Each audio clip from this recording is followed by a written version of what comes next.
I love to see the towns passing by and to ride these rails neath God's blue sky. Let me travel this land from the mountains to the sea, 'cause that's the life I believe He meant for me. And when I'm gone and at my grave you stand, say God called home your rambling man.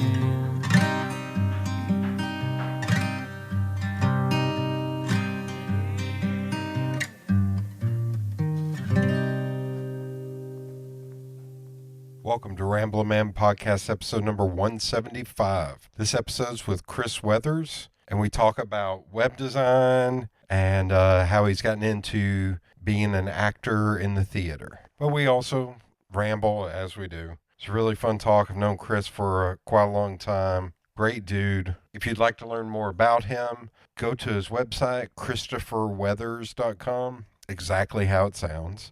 And on the podcast, we talk about mentorship and a program he runs called Game Changers. If you'd like to learn more about that, maybe become a mentor. On Facebook, it's facebook.com/YWCA Game Changers. But yeah, you can learn more about the program and sign up to become a mentor today. But yeah, I really appreciate Chris for coming on. Make sure to check him out and follow the page on Facebook. Sponsor this week is Feral Giant. Feral Giant is a graphic design, illustration, and social media consultation company based here in Knoxville, Tennessee. So they do work for clients big and small all over the country, all over the globe, in fact. But they also do photography, videography, video editing, and audio editing, website design, SEO, writing, content development. Hell, they'll babysit your kids if it nets them money. So make sure you give them a follow on social media on either Instagram, Twitter, Facebook, or LinkedIn at Feral Giant. And be sure to give them an email today and hire them for your next project. Without much further ado, here's the episode. I'm going to Chicago this week for a week. What's going on in the Windy City? I am seeing Metallica at Soldier Field for 2 nights. I've never seen Metallica. I'm trying to hit some of these big bands before they start retiring. Yeah. And they're playing Soldier Field Friday night and Saturday night. No repeats. 2 opening acts each night from 6 o'clock until midnight, 11 o'clock. What's the Metallica fan base like? A lot of old school metalheads, a lot of young kids now because they had a song in Stranger Things that... Master of Puppets blew up from Stranger Things. And then now all of a sudden you have all these 14-year-old people going around going, Dad, do you know this band Metallica? It's like, yeah. It'll probably be a lot of old metalheads. Yeah. And I don't know. It'll be interesting. Do you know Tommy? Tommy Smith. Yeah. Oh, yeah. You think you'll run into him up there? King Metal Tommy? King Metal Tommy. No, I don't. I think he may have went and saw him in Atlanta. Mm. He is very, God love Tommy. He and I have talked metal. Every once in a while I'll say, hey, do you like this band? He's like, it's not the type of metal I like, man. It'd be sludge metal. It won't be the type of metal that he is. Ooh, okay. Like there's so many variations where but yeah, I think he saw them in Atlanta a few years ago. I can tell he's yeah, he is a proper true metalhead. And he started releasing albums where I think he plays all the instruments, called, I think, Ancient Cities or something like that. I feel like I may have seen an Instagram post where he was messing around with that. But I was telling, I'm getting a lot of texts from my friends in Chicago because I was like, all right, I'm going to be there. Mm-hmm. We got to hang. Yep. And one of my buddies who used to live here, Shimmy, Brian Paddock, I told him, I was like, this is not going to come as a surprise to you. I already have concerts every other night. I'm even double stacking. Here's a funny one. Sunday night, Metallica, 2 opening acts. I think one of them's the repeat of Eddie Van Halen's son, Wolfgang, who's amazing. He goes by Mammoth. I think he's opening again on Sunday, and a band that I don't really know or care about. So Big Daddy Kane is playing the City Winery up there. He's doing 2 shows, an early show and a late show. Lord. The early show is 5 p.m. I'm like, I think I'm going to go see Big Daddy Kane. This is going to be the weirdest. My opening act for Metallica on Sunday was Big Daddy Kane at City Winery. I want to know what you're going to smell like after both of those concerts. It might be a mixture of, well, I guess I don't hang You'll around. be weed at both. Okay, yeah, that's what I was thinking. Yeah. Maybe, you know, sweaty, marijuana, and I don't know. Maybe beer. It's going to be, and then it's like logging it through. It's like Thursday I get there. Thursday night it's an old, God, why can't I even remember their name? It's like an old 90s indie rock band. And I was like, a Buffalo Tom, like 80s and 90s. I was like, I didn't even know they were still a thing. Yeah. I was like, but they're playing. And then found 2 indie bands, a comedian. Because I was going up there, I was like, I'll hang out with my friends. And I was like, oh, they have lives. They have work. I was like, oh crap. I'm going to have nothing to do. I was like, I'll find something to do. So you're going to be there for a week? Yeah. Okay. Thursday through Wednesday. Yeah. Well, you know, times have changed nowadays, man. I find myself in my group chat, and I've got 12 of some of my best friends. Well, 11 because we had a passing about it a little recently, and it'll be 2:30 p.m. and I'll see them post something like, "I just finished the anime." Yeah. Or like 10 a.m., are y'all hopping on PlayStation 5? Because we all work remotely. And most of us do. Oh, okay. That's what I was getting to. We all. Okay. And so you would have never heard that 10 years ago. No. Like you playing PlayStation at 2:30 and you have a 9 to 5 day job? No, because you would have been at work. Yeah. But we all work remotely. I know, 1, 2, 3, 4, about half of us, I want to say. We've got 2 military guys, so they have to be either on the boat or on base. But yeah, we all work.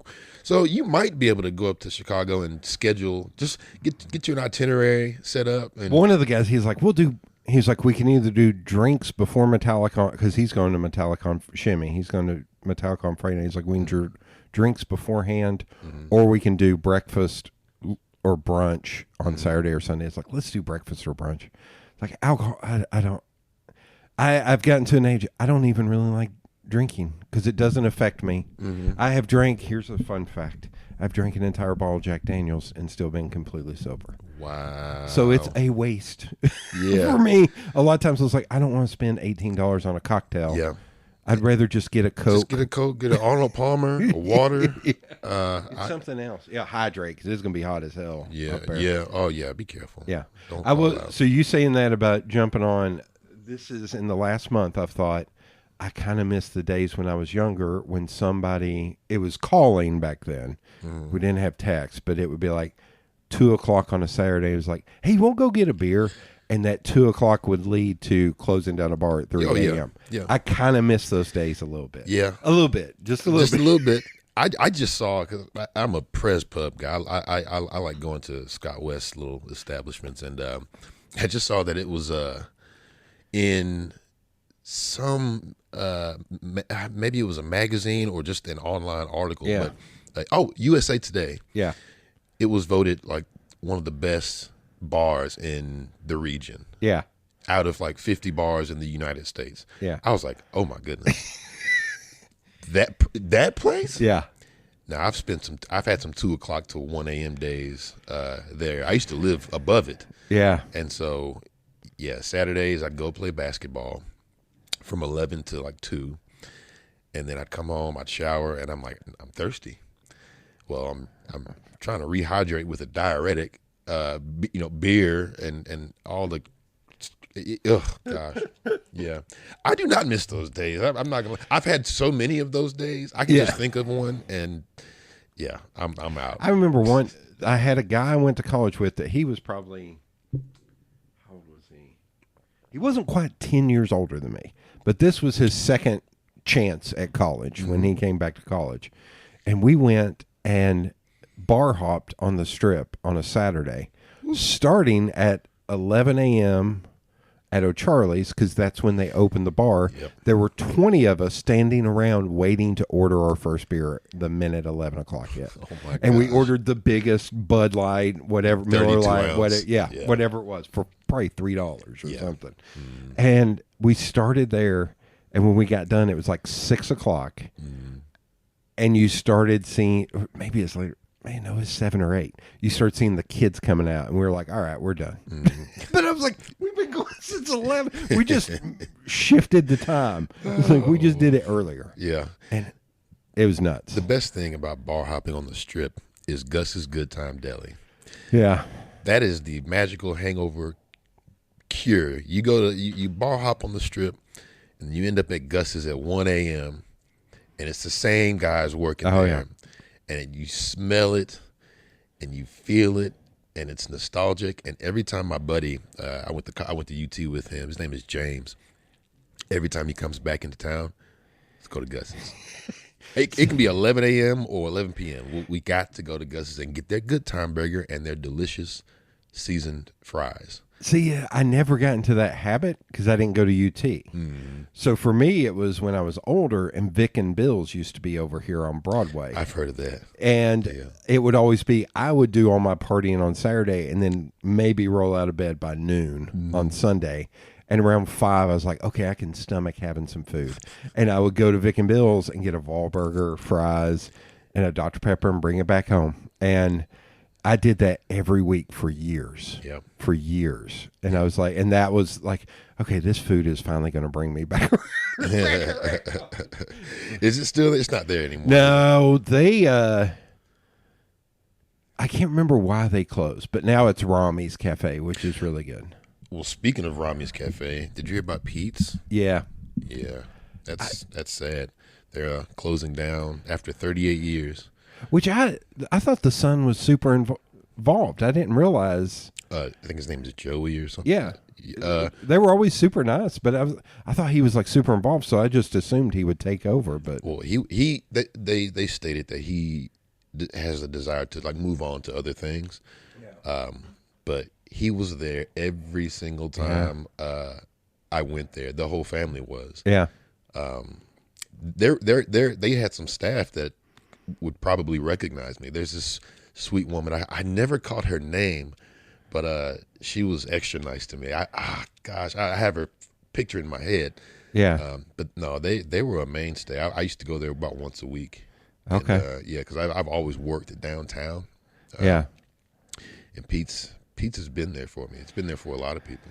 And I don't even really remember it that much growing up. It wasn't until I started, I guess it's because when we were at Venture downtown when I was a kid, it was either with my parents and the minute whatever was over, we would leave. Yeah. Or when I was in high school and we would go to shows and nothing would be open. It would be the bar that we went to, the Mercury, was where Press Pub is. Press And we would go there and then we would leave and walk sometimes through Crutch Park where it was nothing but people with needles in their arms. It was wild times back then. It's unfortunate. Crutch Park is unfortunately sort of still like that. Yeah. I think somebody got stabbed there. Anyway, that's morbid. Yeah. But you're not originally from Knoxville. Where are you originally No, from? I was born in Cleveland, Ohio. Okay. My father was a football player. He played for the Cleveland Browns. Really? How did I not know this? I don't mention it. I don't mention it that often. Okay. But you go to my parents' house now and go upstairs. His old football helmet is still there. Oh my God. All his game ball. Oh man. So I was a kid and I didn't know the significance of his game balls. It was a football that was mostly deflated with some writing on it. The time and the date and the position he played. And I would like be bored and I'm like, okay, well I can't find a football.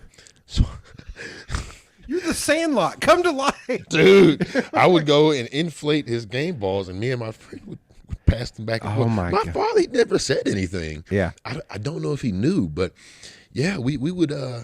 My friend Matt, yeah, I'd inflate his game because I didn't have a football and we wanted to play catch.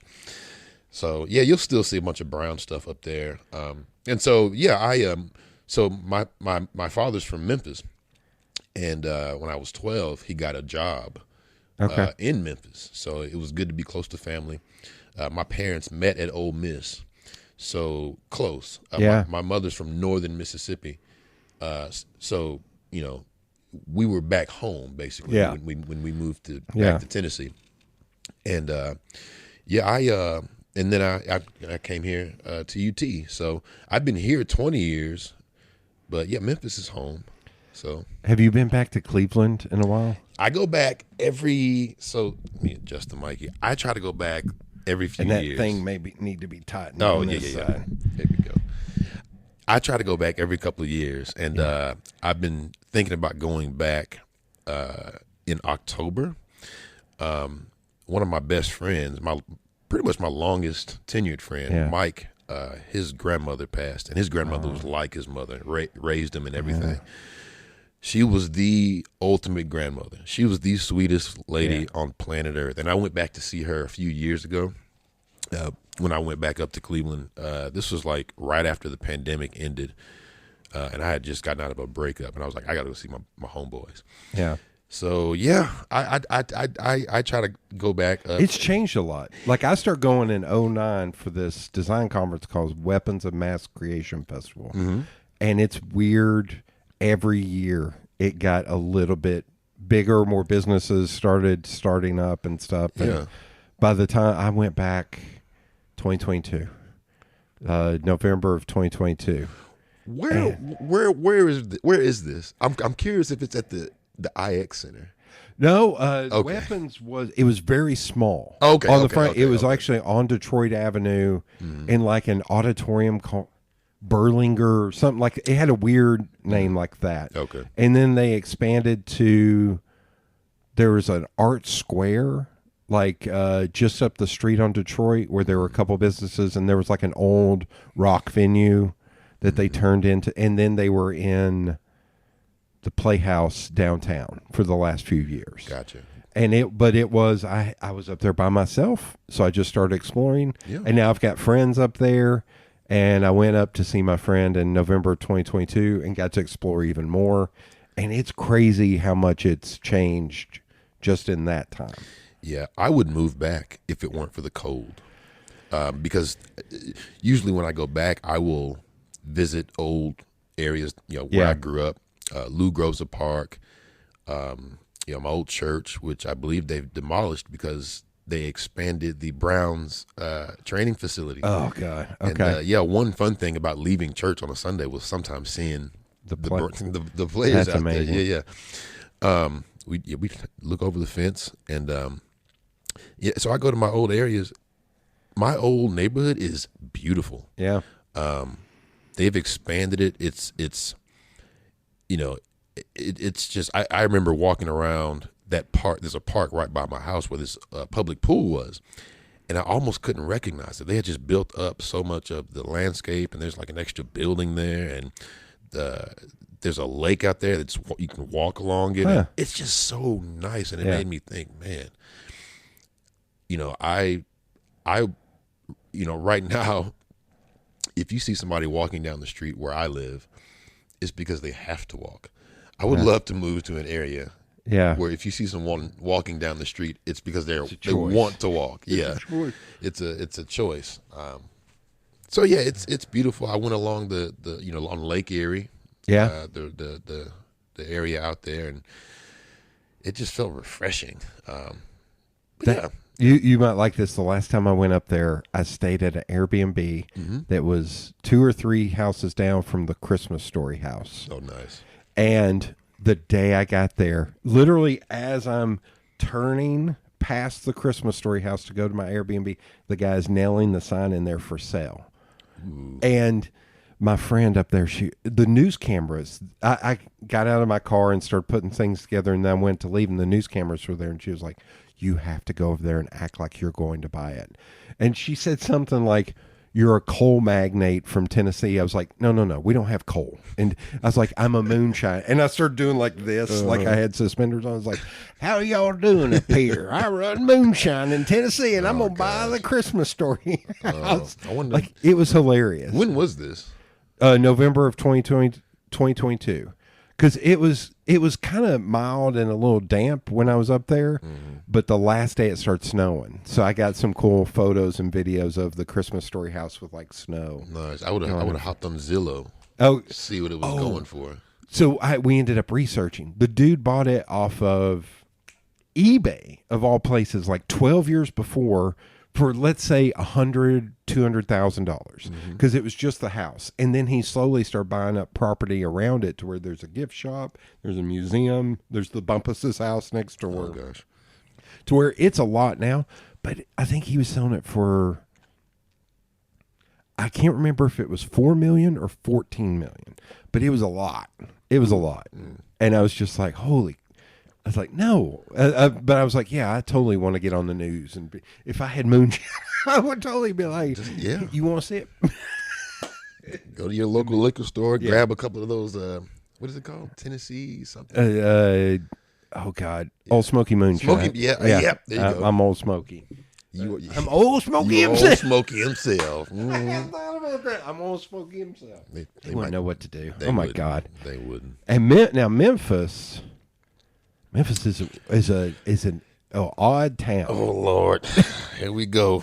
Because, I feel like I bore everybody by saying my favorite donuts, and I'm sure I've told you this before, in the world, are in West Memphis, Arkansas, a place called Howard's. That there are different Howard's across the city. I haven't tried all those. The one in West Memphis is the one that I was like, I went every day when I was there. I was like, but Memphis is such a weird, like, affluence. But then, like, over by the Metal Museum, there were all these old warehouses. To where I was like, why are we not doing something with this? Yeah, I call Memphis a checkerboard city. It's it's one of those cities where, there's affluent areas, and then you make one turn, and then there's abandoned homes and things like that. And a lot of cities are like that. Memphis, I love Memphis. Yeah, I love Memphis with all of my heart. Memphis is crazy. Yeah, there's a lot going on in Memphis, economically, socially, but Memphis has my heart. Memphis needs a lot of work. Yeah, and Memphis needs a lot of care. People need to, not only care for themselves, but people need to give a damn about Memphis, because Memphis has a lot to offer. When it comes to politics or economy, Memphis is a blue collar town. Yeah. It does have suburbs outside of it, Cordova, Germantown, things like that. But I don't know. There's a lot to say about the town. When I go back, I have an overwhelming feeling of being home. But them folks get on my nerves at the same time, man. we were driving one time. We were driving through Germantown, and my friend started Zillowing houses in Germantown, and she was just like, "Oh my God!" Yeah, you cross the railroad tracks, and Yeah. you're in a very affluent area that a lot of people want to move to. I went to Germantown High School, and you like driving from my family's house, and my parents have what I consider a nice house, but you visibly see just like the size of the houses exponentially grow, the quality of the homes just exponentially grow, and you're like, I'm in Germantown. And the biggest thing about getting into Germantown is that everybody will tell you, slow down. The speed limit is 35. If you go 35 and a half, whoop whoop, they'll pull you over. They don't want it's just one of those things that you can just tell you're in a different place. But yeah, Germantown is great. Memphis is growing though, and I think a positive direction. There's one thing that Memphis needs more than anything, and that's programs for the kids. Yeah. I've never. These teenagers are out of control. So I'm a mentor here in Knoxville for the YWCA Game Changers program, and what we do is we mentor. It's a domestic violence awareness program. Okay. And we mentor teen boys for 12 weeks. We have them for 12 weeks. It's every Monday from 5:30 to 7:30, and we need more mentors. But all these boys are Richard Yoakley boys. They're alternative school boys. Okay.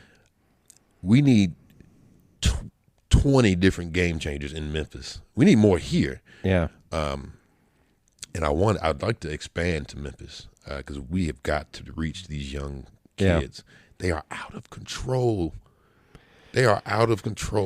And I was walking my dog the other day. These two teenagers, they drive past me, and then they stop, and they come out and look at something on the back of their car, and they had to be 16. Dude, I was kind of nervous. Oh. I was like, man, I need to keep it. I'm just going to keep going. These teenagers are unhinged, man. So they just need love. They need care. And they need somebody to care about them. Oh. I was going to make a joke out of it is I go up to Fulton and talk every once in a while. Mm-hmm. And I know what I look like, and I put on like pants, and which will be a joke to like anybody who knows me. Yeah. but there was one time where a kid like snipped or snapped. I was like, "Hey man, I need you to not forget I went here." And when I went here, it was a lot rougher than it is now. And his eyes got bigger. I was like, "Oh yeah." I was like, "You need okay, let's not talk." I didn't know you went to Fulton. Oh yeah, dude. We two things. There was this program started by Emerald Youth when they were just running out of the basement of a church, when Steve Diggs was running out of the basement of a church. Mm-hmm. It was a summer basketball program to get kids off the streets. Yeah. And I was in that program for the first 3 or 4 years. You got a good jump shot, Jody? No, I got good elbows. Good elbows. There you go. Elbows. Just stay down low. I am Rodman or Lambeer. I would play. When it got into my later years, I would play at, oh my God, Cal Johnson Rec Center. Yeah. And I would foul out before halftime. I would just literally pick up people and throw them. And it was just like, good God. Okay. But I want you on my team. Yeah, Emerald Youth. And then also we had, I'll go positive, but we had a dude that had to be in his late 20s that was a drug dealer that just roamed the halls at Fulton. The entire 4 years I was up there. And three of my buddies that I grew up with all sold drugs for him. And one of them I ran into recently at Barley's, and I was like, "Hey, man." And he was like, I don't remember you. And I was like, "But we grew up together." Gosh. And he was like, "Man, I've served 2 stints in prison, man. I don't remember a lot." I was like, "Well, yeah. Okay. Yeah. Well, it's good seeing you, man." Yeah. and it's fine. I mean, yeah. You sometimes you forget. I have a friend actually from Cleveland. Yeah. And he doesn't remember high school. He just doesn't remember high school.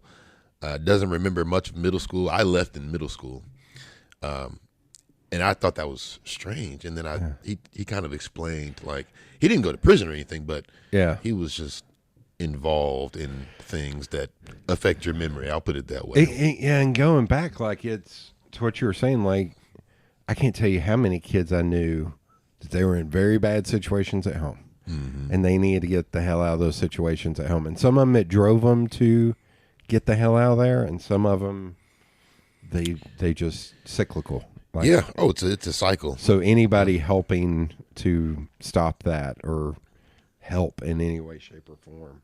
Yeah. No, that's our duty. It's to break generational trauma. Yeah. And I think we're doing a pretty damn good job, man. I'm not going to lie to you. I know, a lot of kids are behind due to COVID, and people just don't understand why they're behind. Yeah. Well, you're having them work from home, which, you have to. We're in a pandemic. They're home. I'll just be short and sweet with it. It sucks at home. Yeah. A lot of kids are not privy to, like, a computer desk. Yeah. Or a room that they can go in and focus and study. Or, they're helping their parents out while they're at home, babysitting or even working even. And just all these small factors have contributed to just a whole a few classes of kids who are like 2 years behind, socially and academically. And I witnessed it firsthand, going into people's homes and, I'm like, oh, where's your son? Oh, he's up in his room in the quiet doing his work. And then going into other people's homes and, it's dirty and, the kids barely have a table. They're not focused. They're not paying attention. They're playing Madden. They're playing Xbox and they're 2 years behind, man. And that affects people in different socioeconomic levels. Yeah. And it's just unfortunate, man. It's sad. And you don't know, like, the parents could also had the kid young, and they don't know fully grown. They never got a chance to fully grow up themselves. Sure. And that's that cycle, man. Yeah. But anyway, that's sad. Okay. Memphis. What did your dad do that he got transferred? He's an after educator. football? So both my parents are educators. Okay. My mother is she's a teacher and she was a librarian for a long time. And my father started a charter school. Yeah, he started the Memphis Academy of Health Sciences. He was the executive director of that school for over a decade. Okay. He's always been in education. Both my parents have, and just the humble son of two educators. Brothers and sisters? I've got two younger brothers, Okay. Cameron and Kalen. They are 6 and 8 years younger than me, respectively. Okay. And they're awesome. I'm very proud of them. One works. He's one of the creative directors for Amazon Prime, and the Holy other, crap. and the other one, he manages a few gyms, and so Cameron, he's works for Amazon. He's out in L.A. He's in Hollywood. I don't call him Cameron anymore. I'm in Hollywood. What's up, Hollywood? I need to call him today, actually. Oh God. And then Kalen's in D.C. Okay. He's in Maryland, actually. Okay. And so they're all. My mom hates it. We're all spread out. I'm the closest one. I'm 6 hours. I'm a 6 hour drive away, but she hates it. I got to see my baby brother on the 4th of July weekend, but my middle brother, the one at Hollywood, he couldn't make it until like that next week. So everybody was bummed out about that. Yeah. But I'll see him maybe Christmas or something like that. It's hard seeing. It's hard just catching Hollywood. He's busy and he's very important. Very important. And Kalen's busy too. He's got him a little girlfriend now, and so Hollywood or VIP? It's like, listen, you're a VIP. Yeah, I know you. Yeah. Were y'all always were computers or tech or like video games a big no, thing? I'm the geek of the family. I'm the computer guy of the family. My father was always into computers. I vividly remember him. So when he retired from football, he opened up a gym. It's called the Apollo Fitness Center. Okay. And he would program like the cash register. And I vividly have memories of him like with this big blue screen with a bunch of gibberish on it. And I'm like, what is he doing? Well, he was programming the cash register in Quick Basic. Okay. So that was my first like jump into computer programming. And then I'm a huge gamer. And so I came to college in the computer science major to learn how to design, well, not even design video games, but program them. And that did not go very, I'm a web developer now. That's a lot of, both. Too much math and. Yeah, well, that's the math. So web development, there's not a ton of math you have to do. You're just putting up a website and making sure people can check out, people can contact you. With heavy programming like building a game, you're building collision detection and you're having to do some real math, and that's what got me. I'm gonna tell you something right now. So there's this drill. It's a football drill, and it's infamous for turning football players into basketball players.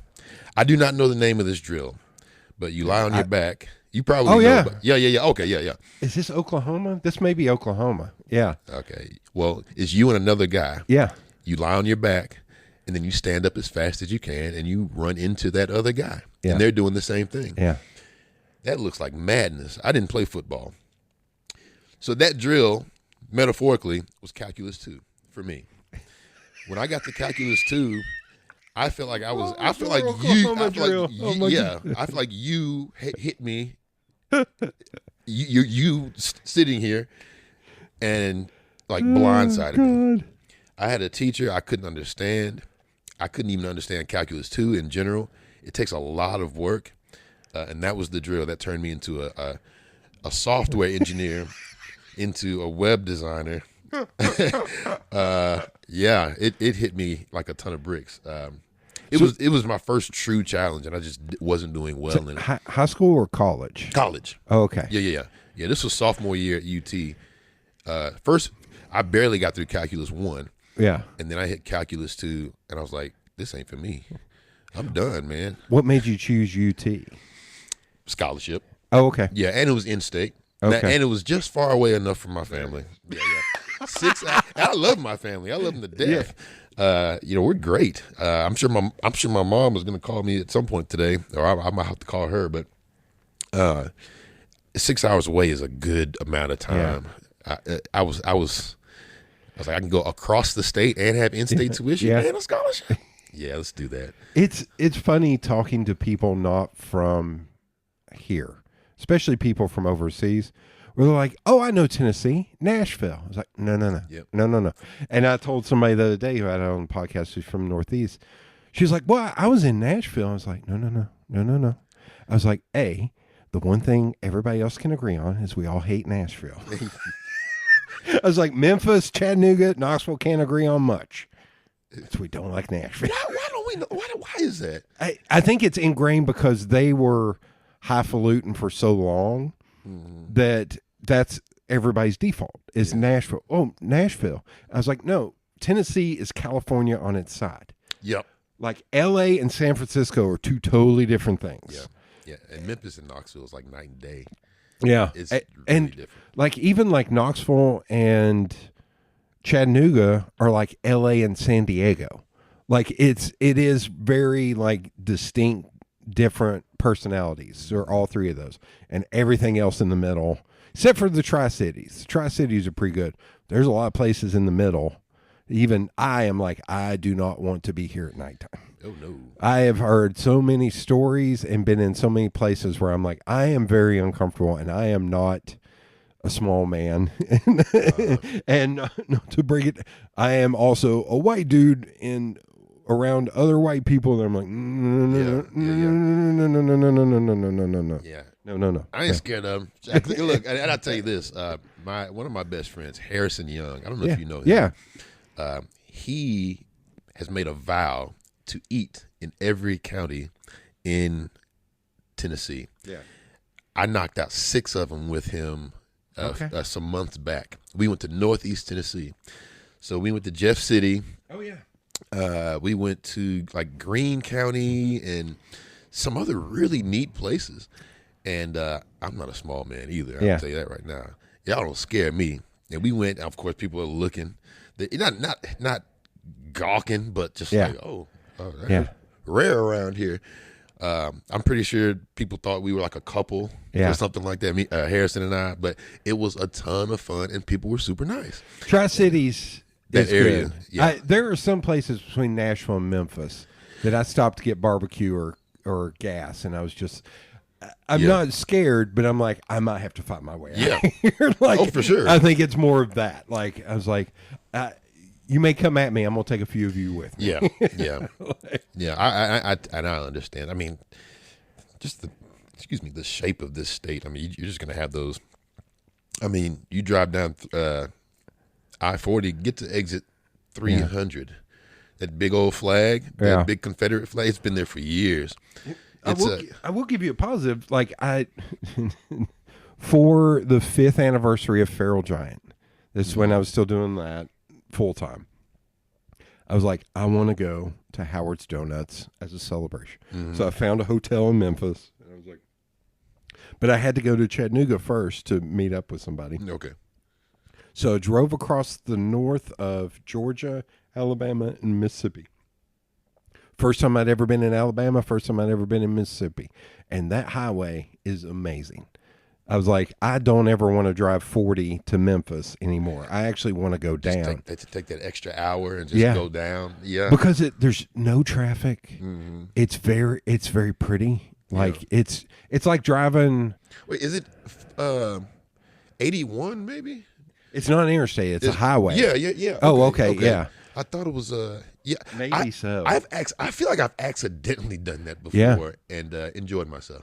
It's almost like if you drive through Maryville and go south towards like Madisonville, Sweetwater, and all that. When you're driving down 411, it's like that to where it's just like, oh, this is just very pretty country. Yeah. I stopped at the Muscle Shoals, one of the two recording places when I was in Alabama. I was like, wait, I'm about at Muscle. Where is that? Yeah. Thank God we have these phones, because I looked it up, threw it in the GPS, and I went and got photos, and I sent one to my dad. I was like, look where I'm at. He was like, holy shit. Like, he was freaking out. It was pretty like, cool. Yeah. There's a place that you may have gotten really close to. It is called the Tiger Haven. Okay. And yeah, you can look it up. Write it down. Yeah, write it down. It's called the Tiger Haven. And at my last job, I worked in public relations. I was still doing web development, but they became our client. Now, do you remember the Tiger King? Yeah. That had everyone in a chokehold during COVID. That crazy, crazy show. It's just like that. It's a big haven for. Matter of fact, half the tigers from Tiger King were moved there to this Tiger Haven. They have tigers from Ringling Brothers. Yeah. And they have tigers from just about everywhere else. I think they had about 200. Pumas, cheetahs, lions, tigers. Okay. If it's a big cat, they had it. Well, they give us a tour, and we're in a 2-car caravan in the middle of the park. And it's, some of the tigers were in great shape. Some were just kind of. I remember one lion was very sick, but they took good care of those cats. And envision the caravan from Jurassic Park.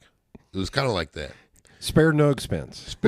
They spared a lot of expense. I'm not going to tell you. But just imagine 2 cars going through a very hostile territory.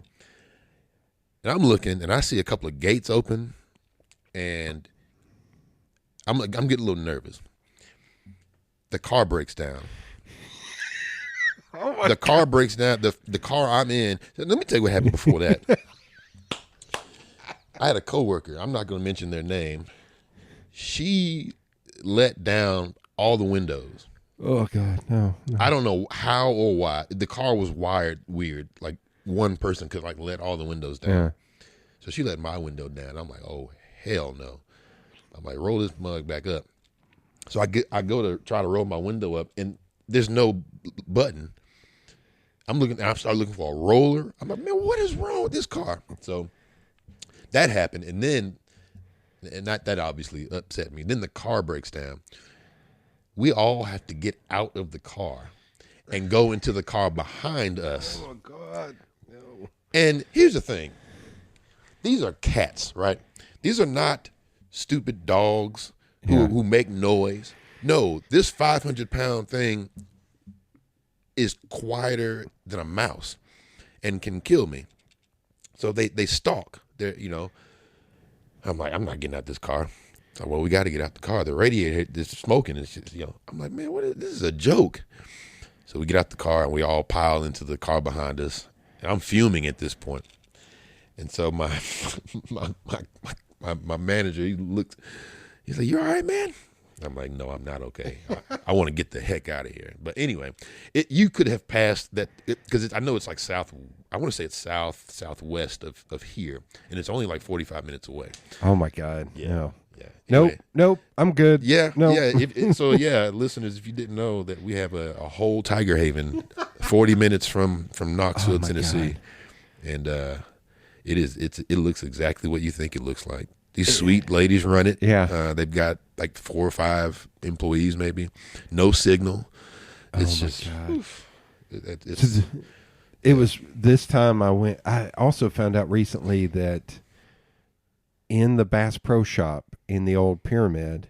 Oh gosh. You can stay in there. They have hotel rooms. Yeah. I was like, this is the weirdest thing in the world. That's, I have a lot to say about that. But yes, in the middle of because I've been in there once. In the middle, there's an elevator, and you go up there, and there's a restaurant, and then there's hotel. There's a few rooms up there, I believe, that you can stay at. It's actually really nice. It looks nice. You can look out on the store, which in a Bass Pro Shop, if you've never been, like I went to the one in Missouri, which was the original one, and it's insane. Like there are like water features and stuff. Yep. Like I'm in a store. Yep. Like it's crazy. Yeah, it feels more like a museum sometimes. Yeah. And it's just the oddest thing in the world because I remember going to Grizzlies games in the Pyramid. Yeah. And I thought the Pyramid was very special.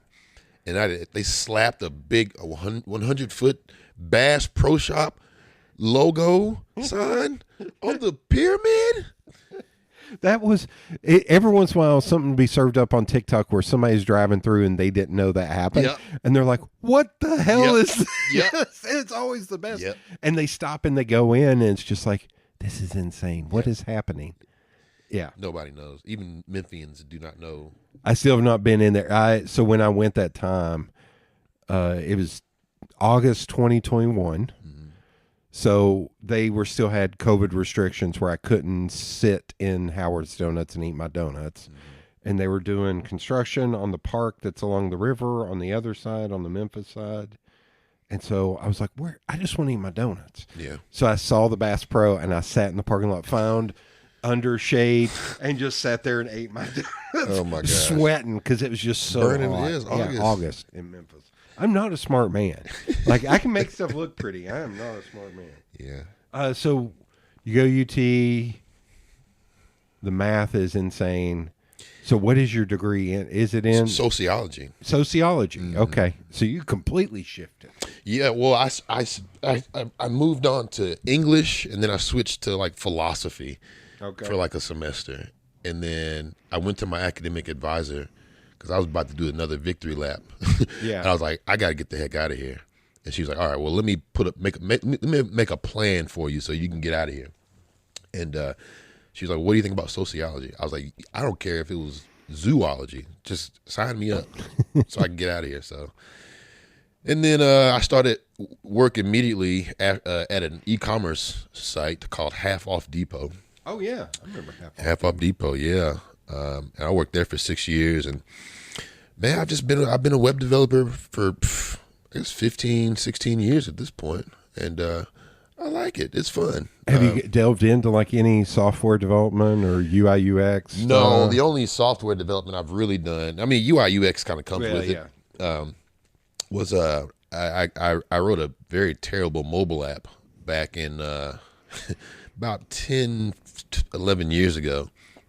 For this person, and it was slow, and then when it released, I didn't do any like load testing, so like 100 people hit it, and it wasn't good. And I mean, that was just a lesson for me. Like, I'm probably not going to go into like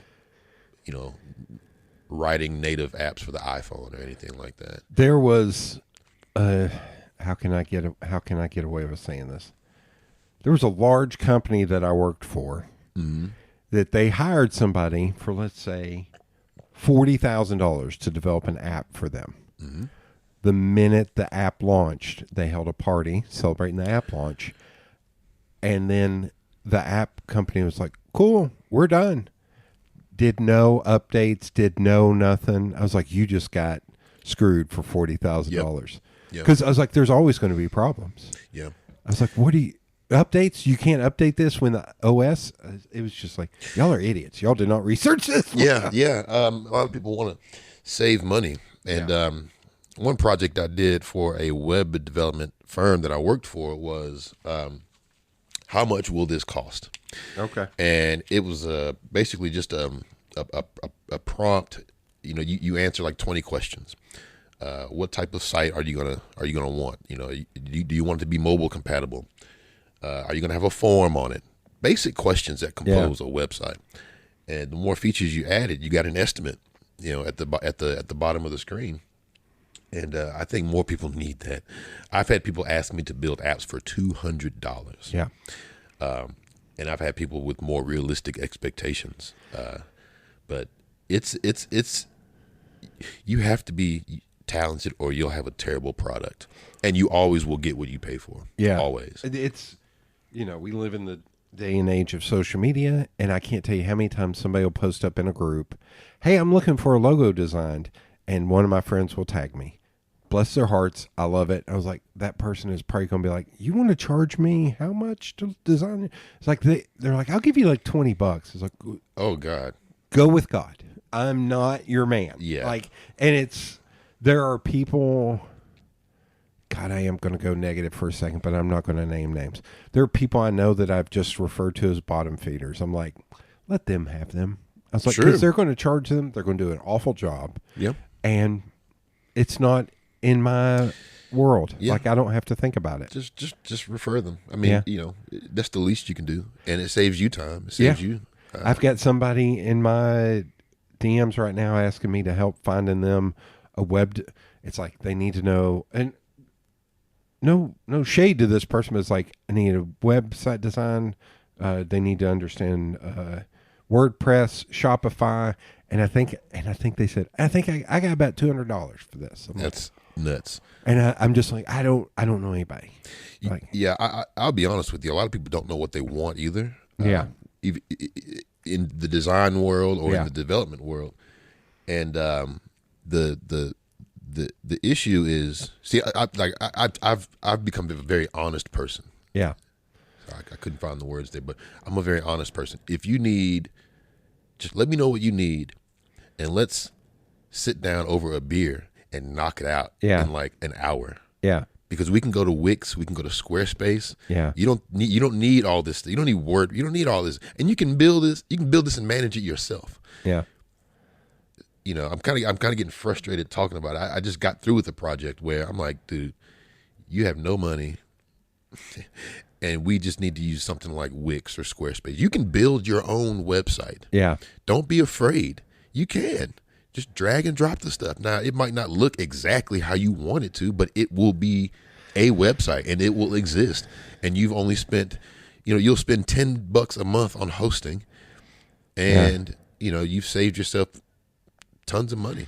There's a buddy of mine that has a Squarespace site right now that he built himself 8 years ago, and it looks it. And I keep telling him, I was like, just give me a Dropbox folder with images, and like label them so I know what to put on there. Is like, and give me like 2 hours. Yep. I was like, I just want it to look like 2020. Yeah. Yeah. I don't want it. I'm tired of it looking like 2014. I was like, I just want it to look like 2020. I was like, I'm not even needing for it to be 2024 and be crazy. I was like, but it's the OCD in me is like, let's just make it look a little better. Oh, yeah. Just give me 2 hours.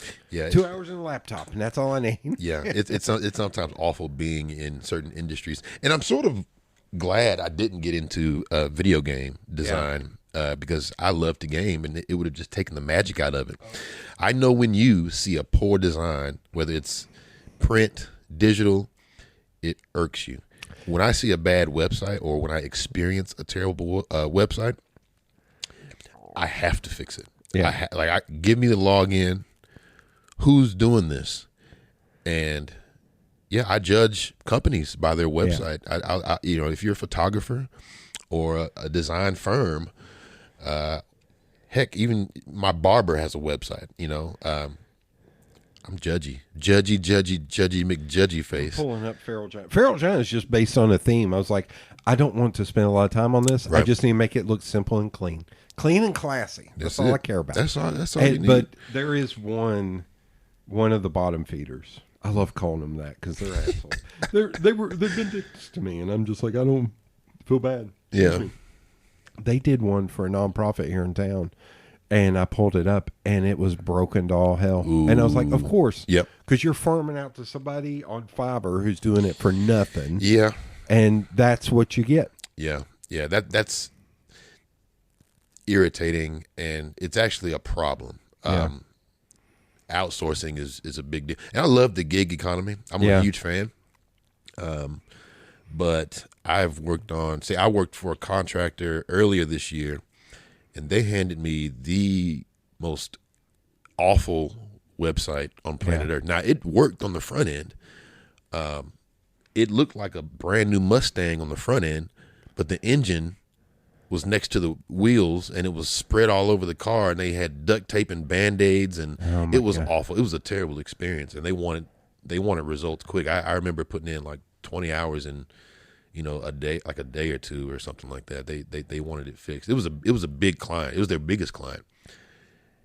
And I said, "Who did this?"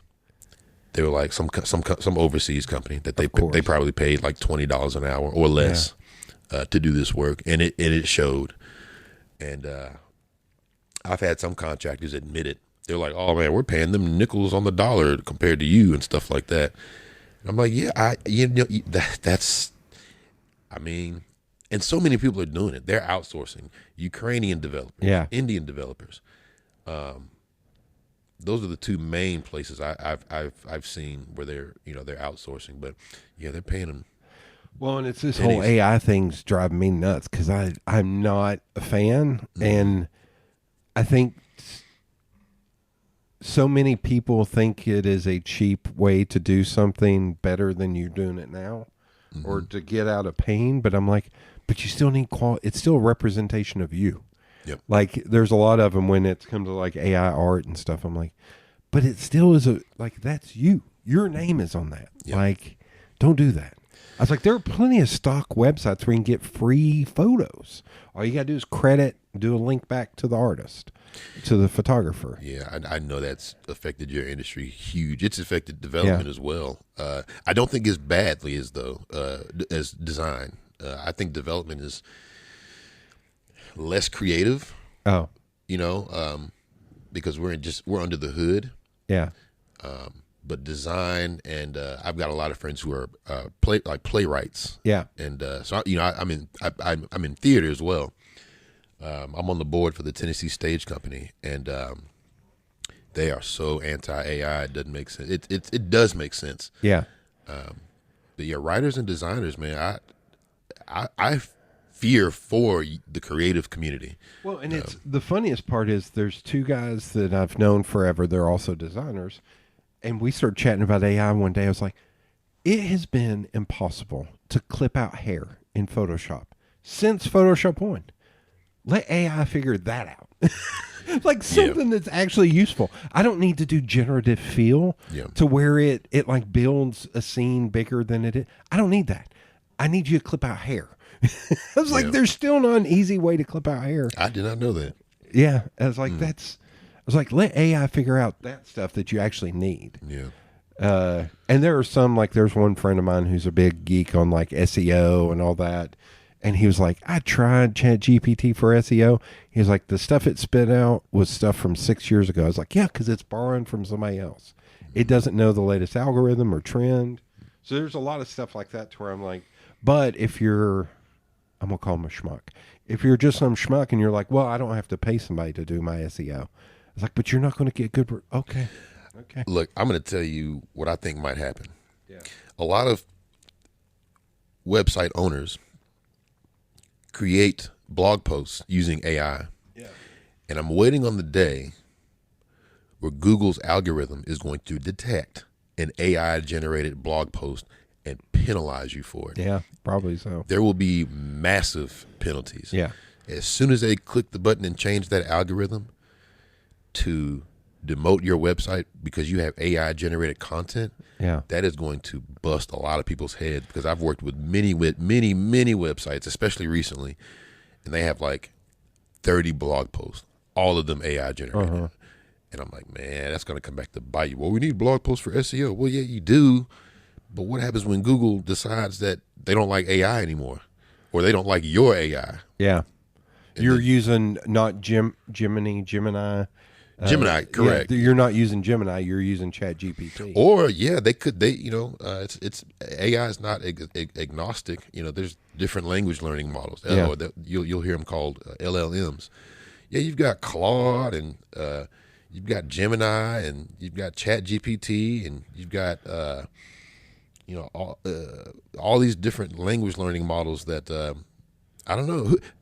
It's so out in the open. I have no idea what's going to happen. My father uses it like crazy. I mean, he's got like 5 different AI platforms in his tabs, and he uses it for everything. Composing emails, just whatever he's doing, writing email blasts. Yeah, he uses it for that. He loves that. I think I messed up because I introduced him.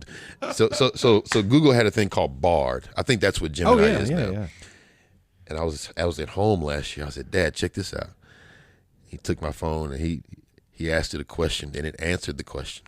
He had my phone for like an hour. I was like, Dad, pull it up on your phone.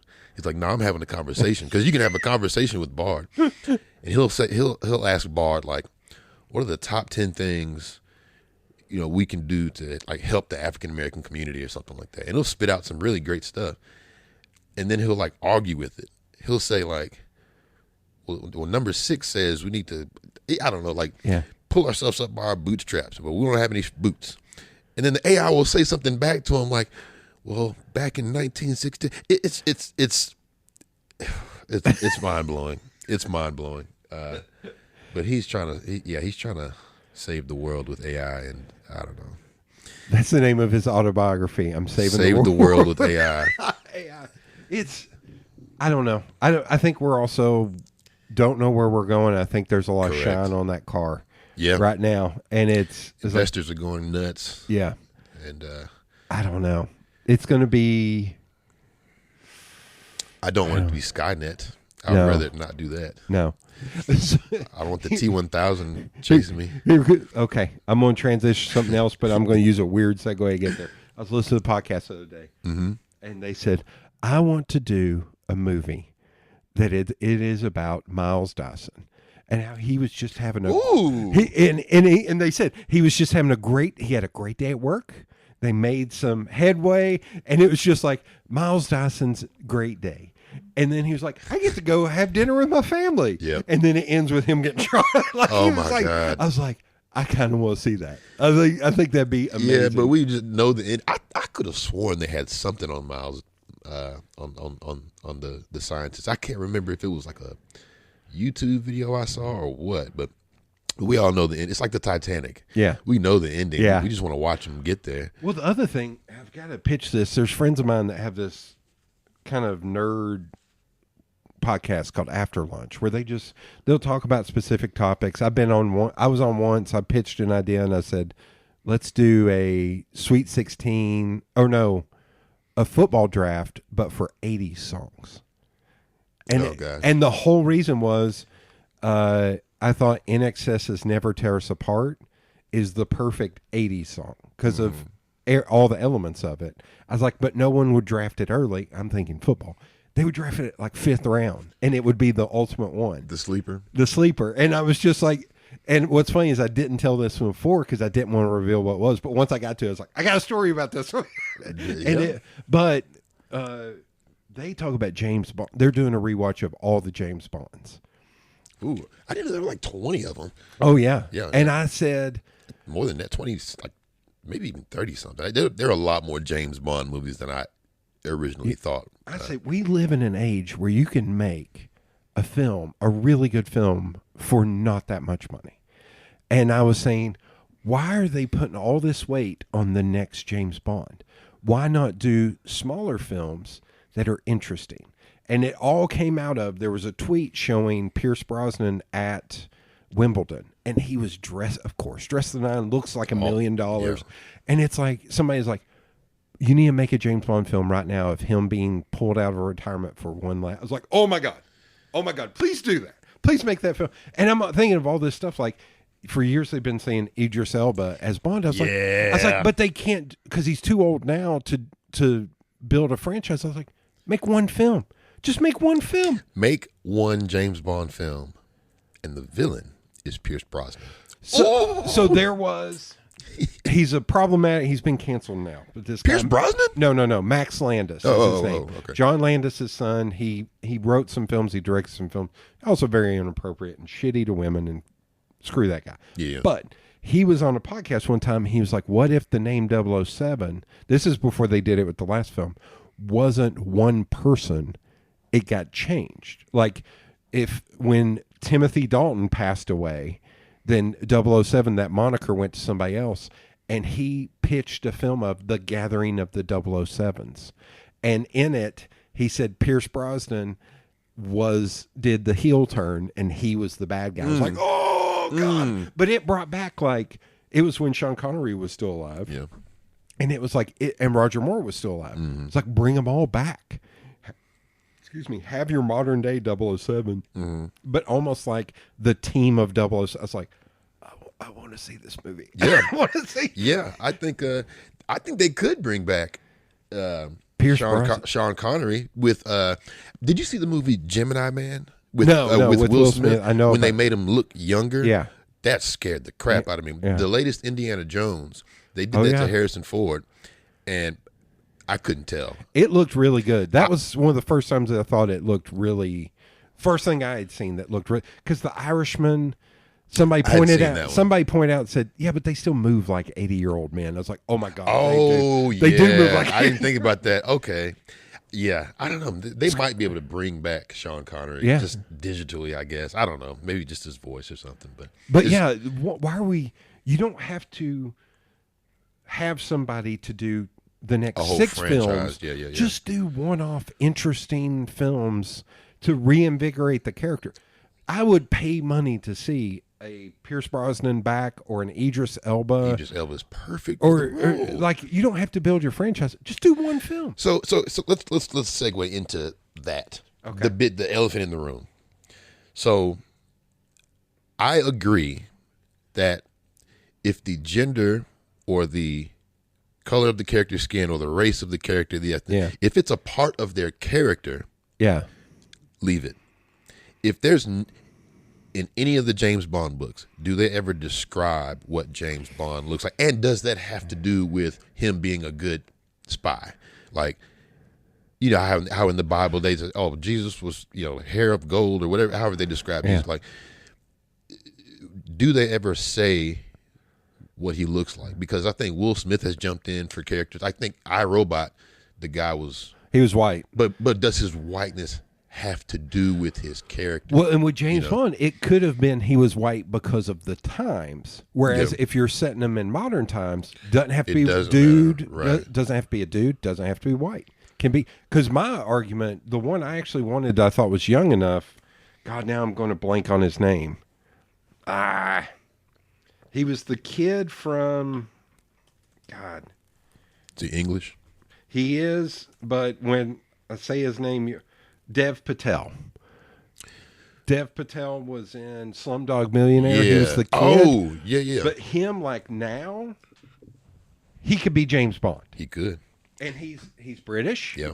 Like, I was like, I would love, and he just did a film called Monkey Man, to where he like kicked ass and everything. I keep seeing previews for it. Yeah. Let him be. That was him? Yeah. Okay. And he directed it too. Wow. And I was like, let him be. He's great. He can be James dashing. Bond. He can be like, hell yeah, man. Like, oh man. But so I think the best factoid about movies in that is Sigourney Weaver's character in Alien was a man. And they made it. I didn't know it was a publication before the movie. I thought they just did the movie. Or maybe it was in the script. It was specifically a man, and it got changed to her. It's like, and that changed the game for horror films. Yeah. I wonder if the name was the same, Ripley. I think so. Oh, I guess the Ellen. I think Ripley may have been the first name. Yeah. Like, but I was like, hell yeah! I was like, yeah. Why are we? What are we doing? Like, yeah. I love it. She is the. That's my boo. Sigourney Weaver's like. She's amazing. Oh. One of my favorite slept-on film that I like telling people about is Dave. Have you ever seen Dave? I did not see Dave. Oh, my God. That's like a satirical comedy, isn't it? It's got a lot more heart than that. But okay. But it's, Kevin Kline, where this is kind of a spoiler because it happens like 20 minutes in, but he looks like the president. So he goes to like car dealership openings as the president because he imitates him, and then the president has a heart attack and they actually bring him in to replace the president, and Sigourney Weaver plays the first lady. And it's a lovely, like, heartwarming, beautiful, kind of funny film. I might have to check it out. There's a part where Charles Grodin is his best friend and he's an accountant, and he comes in, he's like, I need you to help me fix the budget. which I think is hilarious. Just that statement. I'm gonna have to watch this tonight now. Oh my gosh. But he was like, and Charles Grodin's going through, and he's like, if the government was like a business, you would be out of business in like 3 years. I was like, holy, yeah, that's probably pretty accurate. So, Yeah, 100%. okay, so you mentioned theater. So were you always that's been more recent, but were you always into like movies and stuff when you were a kid? You know, I actually did not. I'm not a movie buff at all because my parents were very conservative, and we did not have like HBO and Cinemax and all that stuff. And none of my friends were big into movies. Well, I have one friend, Josh. I would always catch the juicy movies in his basement. I'll never forget us watching The People versus Larry Flint. Oh yeah, I think it's Woody Harrelson. I want to say Yeah. he plays the Hustler magazine. and Courtney Love and Edward Norton. I am a film nerd, so Okay, yeah. I'm taking you to movie trivia one of these nights. But no, I grew up as a gamer, so I've played everything under the sun. And you know, growing up in church, I sang. I'm a choir boy, and so when I got to Knoxville, I met a very special person named Brandon Gibson, rest his soul. yeah. And we've been best friends for about 20 years. And we met each other in the gospel choir at UT. Okay. Freshman year. And I've always been theater adjacent until I met him, and I would go to all his shows. He did shows with Clarence Brown Theater, Tennessee Stage Company. Funny story: the president of the Tennessee, the director of the Tennessee Stage Company, Brandon broke 3 of his ribs. Yeah, so the director's name is Tom Parkhill, and I asked Tom, I said, "Do you know Brandon?" He said, "Of course I do. We did Shakespeare on the Square together," and he broke 3 of my ribs. He just casually just throws that in there. I know the guy you're talking about. I never knew his name. Glasses, Yeah. a little bit tall. Tall yeah, guy, yeah. yeah.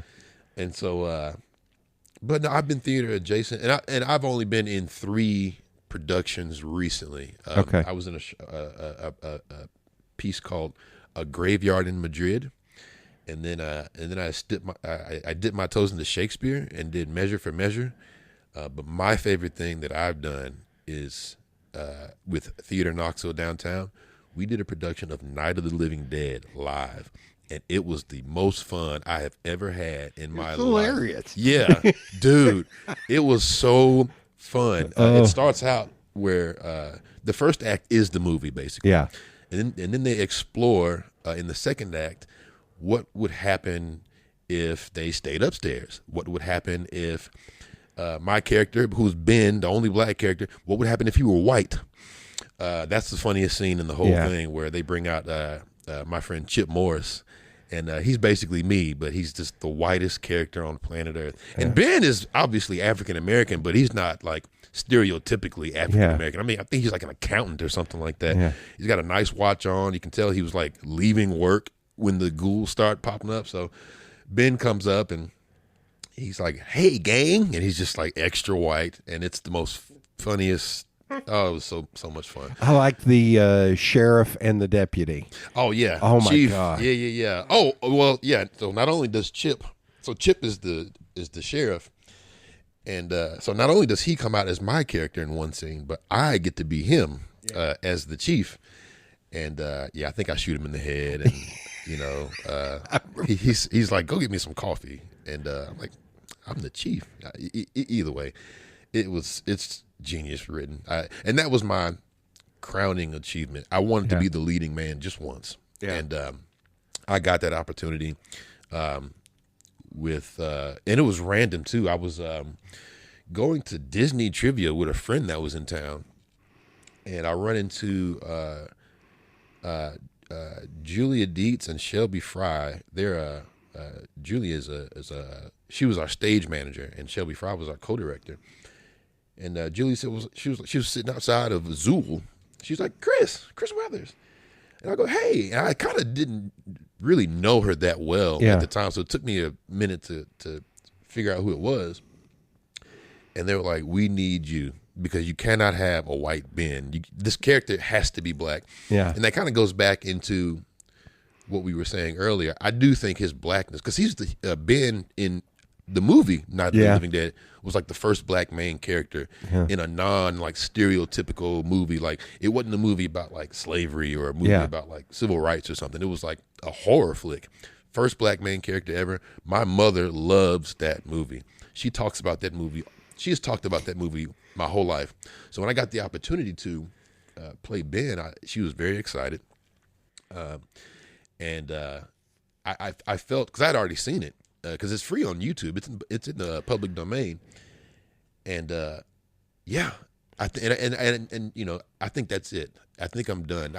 I don't. Oh, think really? Yeah, I think so. Now I might catch the bug again. There's some people I want to work with, like who I said before, Chip Morris. He is in Romeo and Juliet right now and Midsummer Night's Dream. I want to work with him. A guy who I worked, Matt Boshears. I want to work with him again. I recognize that name. He's a young guy. He was Smokey. Oh, He's Smokey. I don't even call him Matt anymore. I call him Smokey. okay.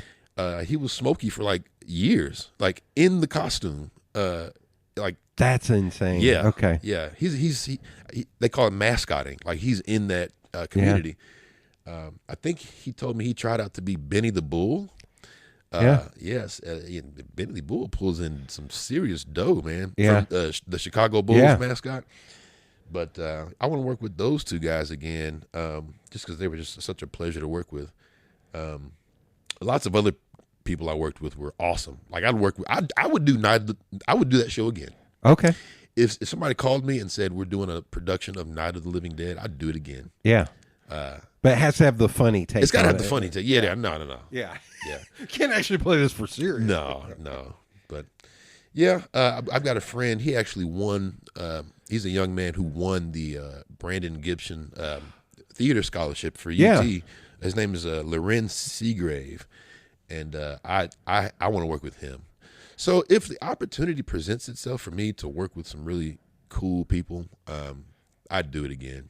Have you thought about it? It hasn't made you want to write anything, or I do have something I want to write. I'm not a great writer. Okay.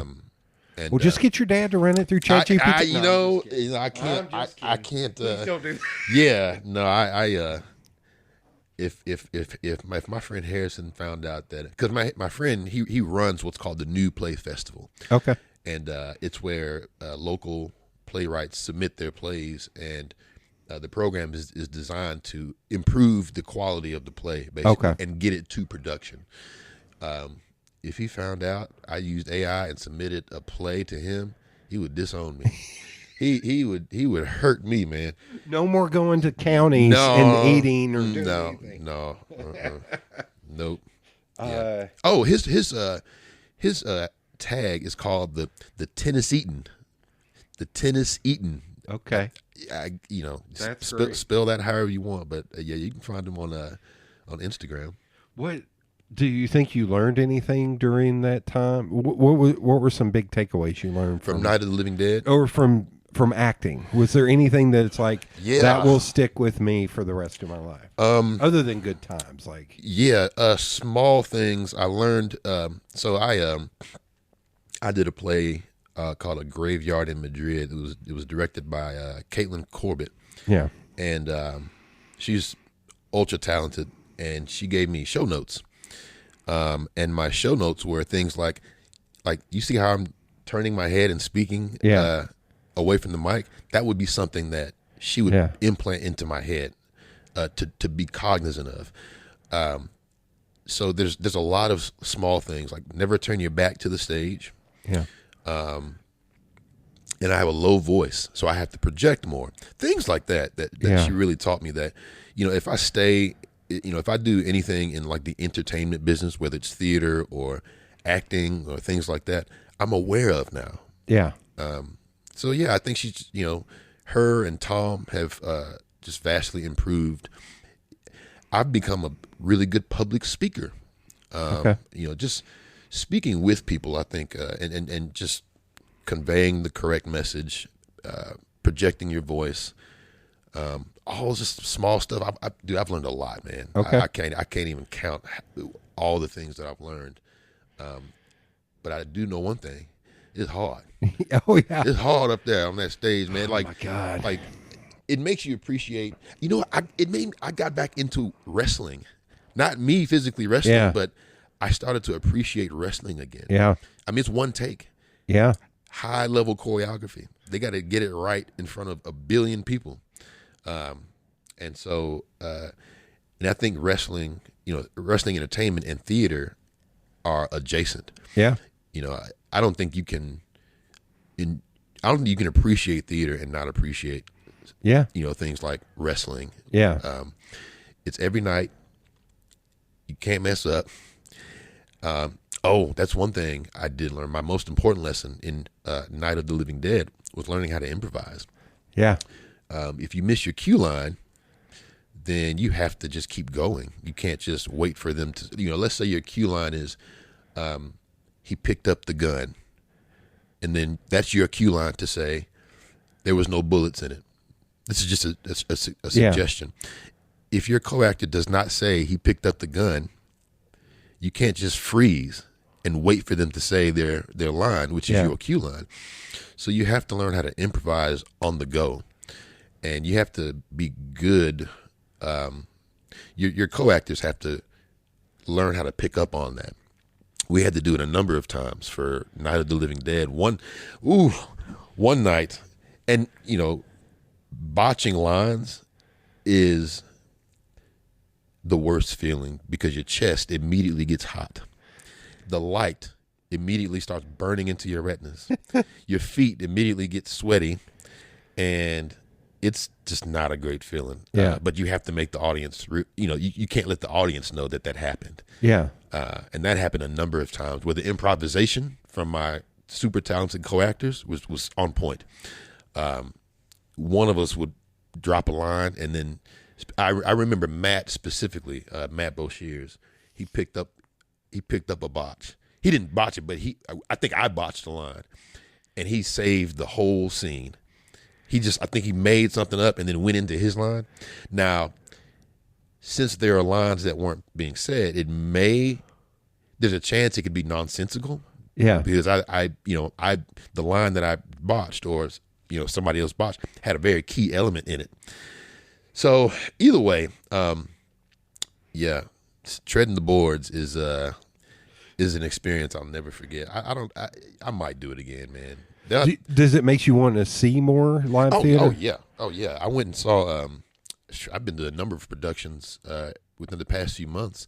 I saw Kinky Boots at Clarence Brown Theater. Yeah. Romeo and Juliet. I just saw that last week. That's a Tennessee Stage Company production. A Midsummer Night's Dream. I saw that. I feel like I've seen something. There's one coming up at Clarence Brown I won't go to called Knoxville.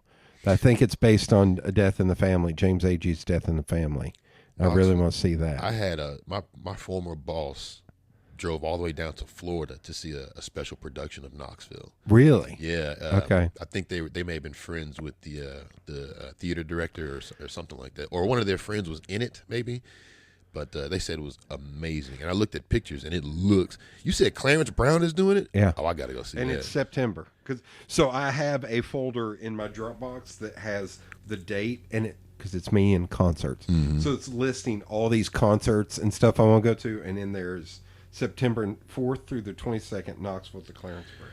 Well, I was like, I've got to go to that. let me know when you go. Yeah. I'll grab tickets. I was in San Francisco, and I picked up their version of Metropulse because this was like 2009, and I saw there was a production of Cormac McCarthy's Sunset Limited. Mm-hmm. And I went. You had to physically go and buy tickets. I had to go up 2 sets of stairs, I think. And I got up there. I bought my ticket for that night. Came back. Excuse me. Tiny theater. Like maybe 50, 60 people. Maybe. Could fit in there. There weren't that many people. Mm. This group of older ladies next to me sits down. And they look over at me because I'm just by myself. And they're like, so what are you doing here? And I was like, I'm from the city where that guy lives, Cormac McCarthy. He's from Knoxville. Yeah. He wrote a book about Knoxville called Suttree. And she's like, oh, why did you, and you came to this? I was like, yeah, because I'm here. I want to see this. And it turned out the two guys perform. It's a character named White, character named Black. It's about race. It's a little bit about racism, but it's a little bit about the white life versus the black life, and great play. The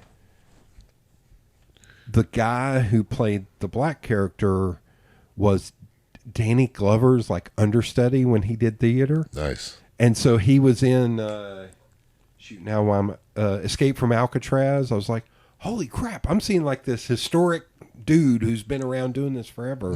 But those ladies were so excited that I came to this play. I was like, no, it's Cormac McCarthy. They made it into a movie.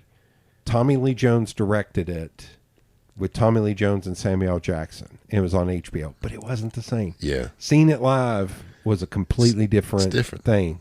Yeah. Where I'm like, theater downtown, man, okay. I should email. It's like, y'all should do the Sunset Limited because it's about faith. It's a heavy play, but it is very good. Yeah, I'm sure Theater Knoxville downtown will do it. There's the Word Players. There's Theater Knoxville downtown. There's Tennessee Stage Company, River and Rail. Their productions are really good. I saw Fat Ham, which is a really, really awesome production. The Brandon Gibson Scholarship, the recipient, he was in that. Okay. And there's lots of different theater companies. I think Terry Weber, he's over the Word Players. I think I'd work with him. Yeah. He asked me to be Jackie Robinson. Okay. I was like, I am too tall to be Jackie Robinson and probably not dark enough. And I don't want to shave my mustache. And I politely declined. Yeah. I politely declined. You want to, I'll play Muhammad Ali or something like that. But well, in that vein, is there anybody you would like to work with? Like you, man. Oh, come on. What are we? Have you ever done any acting before? No. The only thing I've thought about doing is stand up. Because I'm a massive stand up fan, and I have some. There is actually Monday night. I think it's, or maybe it's tonight at Kearns Food Hall. They are doing a dating. Like you stand up and tell dating stories. And my friend sent it to me and said, please go do this. Please go do this. I was like, I got too many. I can't. And I might have to be PG. I can't be PG about some of it. Oh, no. But yeah, stand up is only, I've done, do you know Pachakacha? Have you been to a Pachakacha? Yeah, is that how you pronounce it? Pachakacha? Yeah, okay. Yeah. I always said Pachacucha because I'm from the South. Yeah. But it's Pachakacha. I've done 3 of those. Stand up? No, the Pachakacha. Where it's, was it 20 slides, 20 seconds a slide? No. So you're presenting your work. Well, no, it's just you can talk about whatever. Oh, okay. So I actually talked about, all I can remember is the last one, which was at the Bijou Theater, was about embracing failure. And the next one I want to do is about this buddy of mine, Mike Jones, which is hilarious. Mike Jones. Every time I see him, I'm like, Mike Jones! But he's big dude from Columbus, Georgia. But he told a story at Weapons one year about circles. And he was like, you have all these people that you fit in these circles. Like the outer circle is like somebody you bump into at the grocery store every time you go. You never talk to him, you never. Then inside of that is like you go to eat, you chit-chat with the waitress, but you don't know much. And it keeps going down in that last circle is family. And the family doesn't have to be blood relation. It can be those people. Yep. And the people you choose. And I actually texted him. I was like, can I do a variation on that? He's like, it's not my idea. I think he said, it's from the Bible. I was like, oh, okay. Sure, cool. Sure. Cool. That's was it Creative Commons at this point? Yeah. But so what did you do? What were your 3 presentations on specifically? One of them was I remember the first one. I remember the last one. I can never remember the second one. The first one was about taking chances. And the short version is Knoxville Film Festival had their first one in Knoxville that Dogwood Arts helped run. They had the 7-day shootout. Yep. I remember that. And I had just bought a Nikon D7000 camera that shot HD video. And I was like, I'm going to enter that. It was just me. So I wrote an idea. You talk about... So the thing I don't have a problem with is ideas and stories, to where I have probably 5 short films that are fully written. I have 2 full comic book series that are fully written. Nice. But they're not going anywhere. Like they're just sitting there. Like whenever the opportunity presents itself. Wrote 3 different screenplays for the 7 Days. I didn't realize you came with an idea. Most of them, you're not supposed to. But, so, I couldn't get those 3 made. A couple I was friends with quit their jobs, redid an Airstream, which I helped them with for a year, and I shot a documentary on them, and they're leaving Knoxville.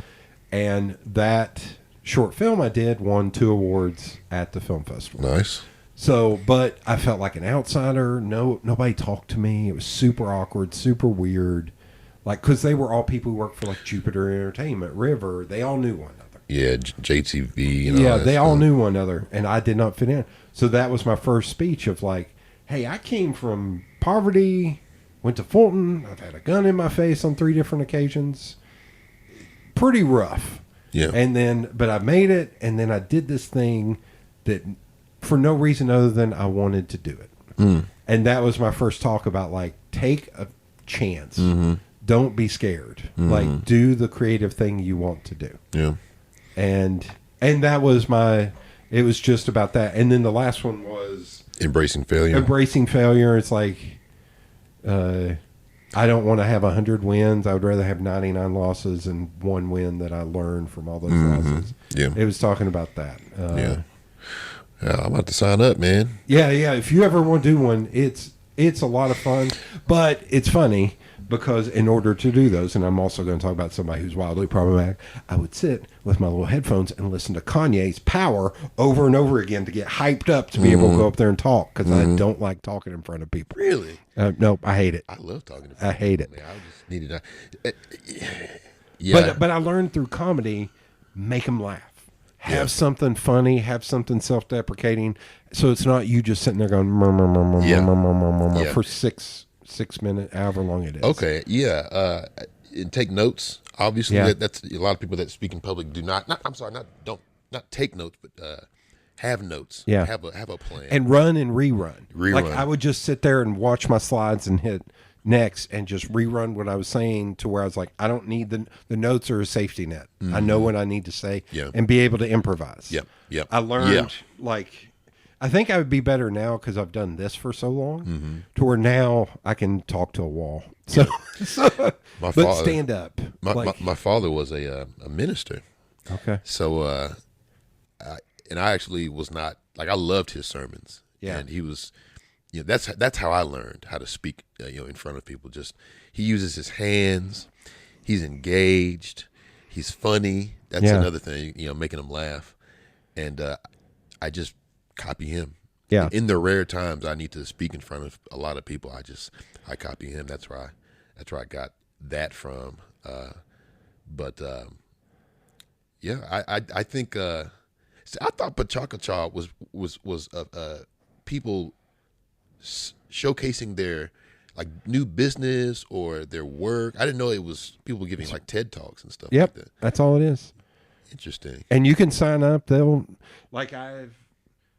Matt, the main guy who, like, there's a board that approves stuff, but I told him, I was like, I've got another one in me. I was like, I don't know when I'll do it, but I've got another one in me. Yeah.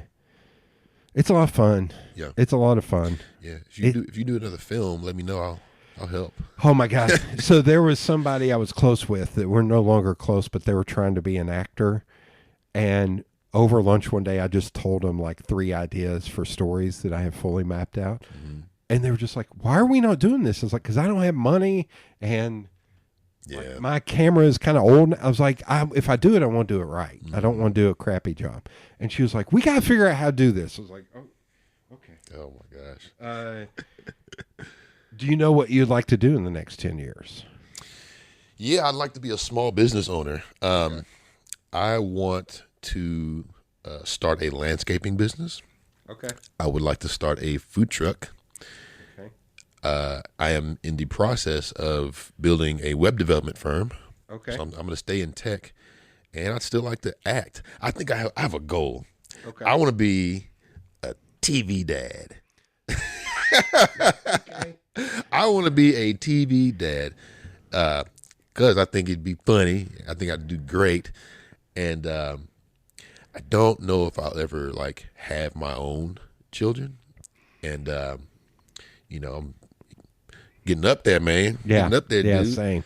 And so, I think I had a dream one night that I was just telling myself, if I can't have my own children, then maybe some fake TV kids will do. But yeah, man, just going into the entertainment business, the green industry with the landscaping company, food service with the food truck, and then staying in tech as my bread and butter business, I would be happy doing all those things. And that stuff keeps you busy and it's fun. And I love service. I love good, honest service. And these industries, I don't have to upsell. Like the way I upsell is just by doing a really great job. Yeah. Whether it's making food, whether it's the service, whether it's just building amazing websites, building amazing products. I'm not going to be sitting there trying to, well, why don't you, if I'm going to serve you like something out of the food truck, I'm not going to try to, well, you should try our brisket beef meal. Just no, I don't know. I'm not sales. Yeah. I can't do sales, man. Same. Same. I feel grimy. I don't like it. It's necessary, obviously, in every business, but I hate doing sales. So, yeah, just running a bunch of small businesses. Yeah. Hopefully, keep it. Yeah. I'm just having this discussion with a friend that she was working somewhere and it was a nonprofit and they lost their funding for her role. Yeah. And I told her, I was like, don't have one tap of income, have like 3 or 4. Yeah. I was like, she was like, I worked at Trader Joe's for a while. I think I'll go back and work there part-time. I was like, good. Because you can always say, hey, I'm available for more hours. True. And it's steady. Yeah. It's like work a minimum. And I was just running through all this. I was like, I know you know all this, but I'm just here backing you up going, don't just have one, have multiple. Yeah. It's so good. Trader Joe's pays very well, I think. Yeah. And the final question is always, if you could talk to the 14-year-old version of yourself, what would you tell them? Oh, my goodness. Oh, gosh. The 14-year-old version of myself. I would say, that's a great question, because there's so many things that you say in hindsight. I think the most important thing would be to go after the people and the things that are true to your heart. Okay. I grew up a people pleaser, wanting to please everyone, wanting to desiring gratification and wanting people to acknowledge me. And and I grew up in church, and in my mid-20s, I really decided to take that advice and to go after the things that were true to my heart in various ways. And I'm almost 40 now. I like myself, and I went a long time not liking myself, just due to various factors. I was like, I thought I was a bad, just not a bad person, but like I was like, man, I'm not worthy. And to all of you out there, go after what you enjoy, experience life. Growing up in church, and especially in the South, we grew up around a lot of people who, and I quote, would never be in that situation. Yeah. And I know whoever's listening has heard that before. I would never be in that situation. Well, put yourself in that situation. Not in a crazy, way that you won't be able to get out, but like my grandmother says, and my mother, they say this to me all the time: just keep on living. I'm sure a lot of you, your mothers and grandparents have said that. Just keep on living. Yeah. Because you will F around and you will find out. Keep on living. And I look in the mirror, and I'm not perfect, obviously, but when I look in the mirror, I like what I see. Yeah.